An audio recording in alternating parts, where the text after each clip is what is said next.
YouTube, this is Izzy from Diaziad Productions, and I'm here to bring you my first tutorial on how to route Native Instruments Modern Drummer through Kontakt Player's mixer onto multiple channels in Ableton Live.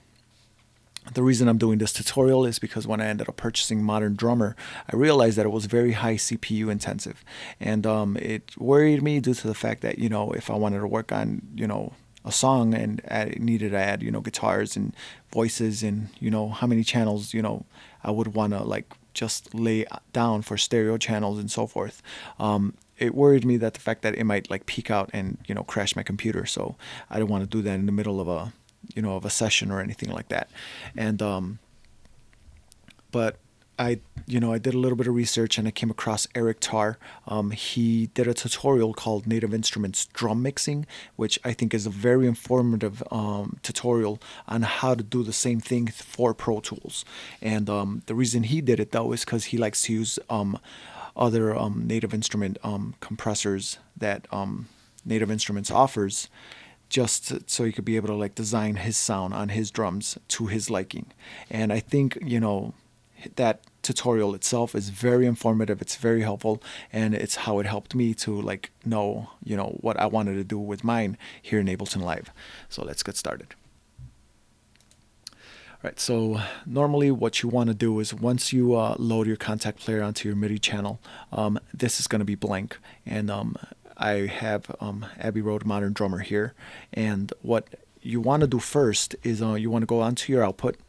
Eric explains this pretty, in great detail, so I'm going to go real quick about it. You go to add channels, you add the certain amount of channels that you want,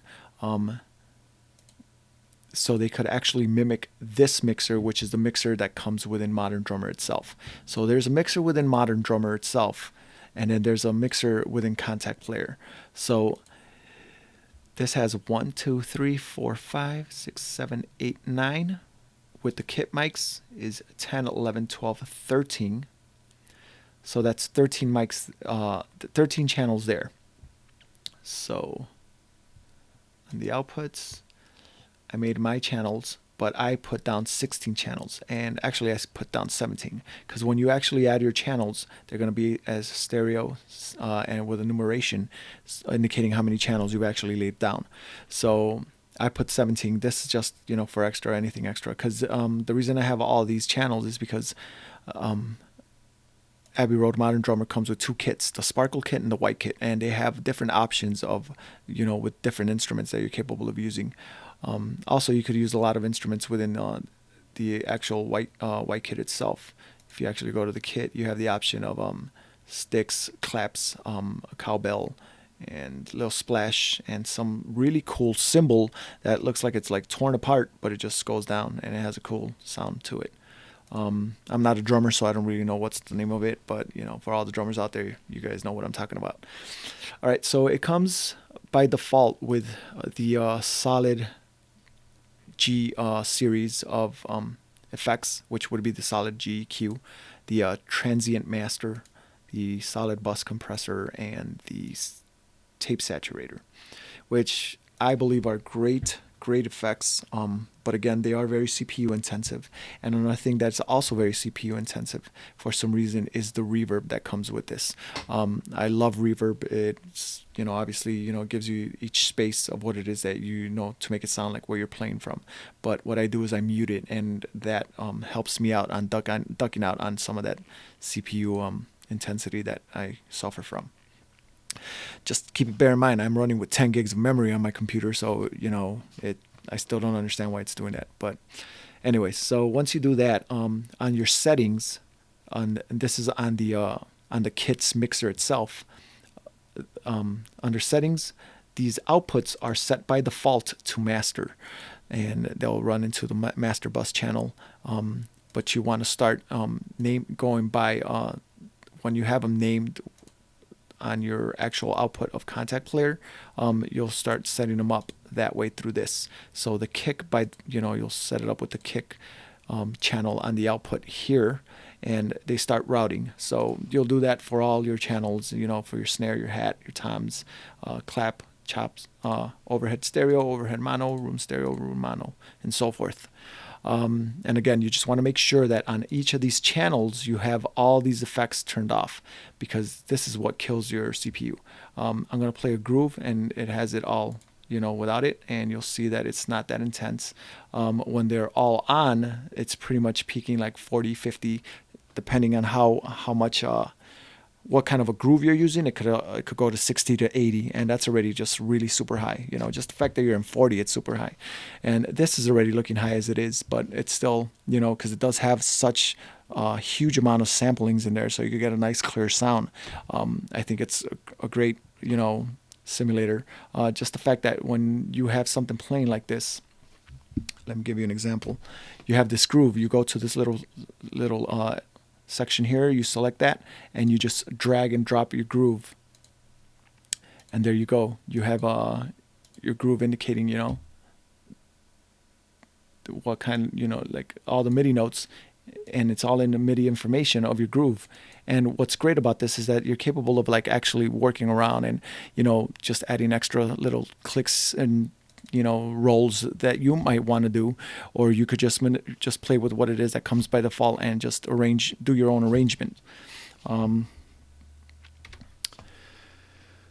So once you've already routed all of these onto the actual mixer in the Kontakt player itself, you'll start seeing that all of these, are showing, the kick itself is coming through the kick channel and so forth. Now in Ableton Live, what you're going to want to do is you're going to want to have audio channels set up exactly the same way. So what you do is you add all your audio channels that you want. I have them here grouped all together already. And on audio from, you're going to select Kontakt 5. You'll do that for all of them. What you can do, just quick tip, you select them all, and then you just click on the little arrow and select Kontakt 5, and it'll select all of them for you. After that, per channel you want to go individually. You'll go underneath Kontakt 5. There's the post mixer by default.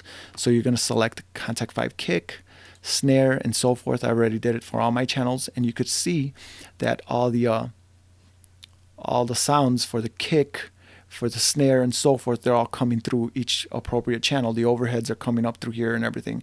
So I could be able to work on them and add my own preference of an EQ, or my preference of a compressor and my tape saturator. And then, on the master, I could like select what it is that I want. So I could just do that final glue with a compression that I want for these drums. This is just my way of doing it through Ableton Live. Eric Tarr, again, shows how to do it through Pro Tools. So I'm hoping this tutorial is very informative. I mean, this is as quick as I can go. There's not much that I could say. It's just a real easy concept. Again, just make sure you load Kontakt 5. And when you load it, make sure that you go to the actual mixer on Modern Drummer, because this is how it appears by default. Go to the mixer, take off all the effects, route each individual channel out onto the channels that are on Kontakt Player, because these should be set first when you open Kontakt Player. Set these. And just a quick reminder on how to set them. You go to Add Channels, select the channels that you want, keep it on stereo, which is 2, make it as your default configuration, hit OK, and they'll appear. Name them. Then you do that, run through again what I just told you on Modern Drummer.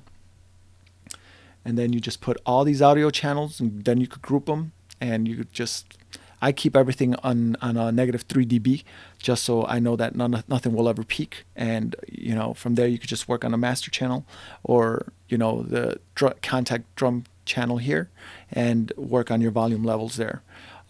So I hope, again, this is informative. This is my first tutorial, and if I come up with some more tips that I think might be helpful for all our Ableton Live users out there, I'll post some up. Other than that, if you have any questions, please post them there, and I'll try to answer them as quick as I can. Thank you very much, and this is Izzy from Diaziad Productions, and I hope this was an informative tutorial for all of you. Thank you again, and have a good night.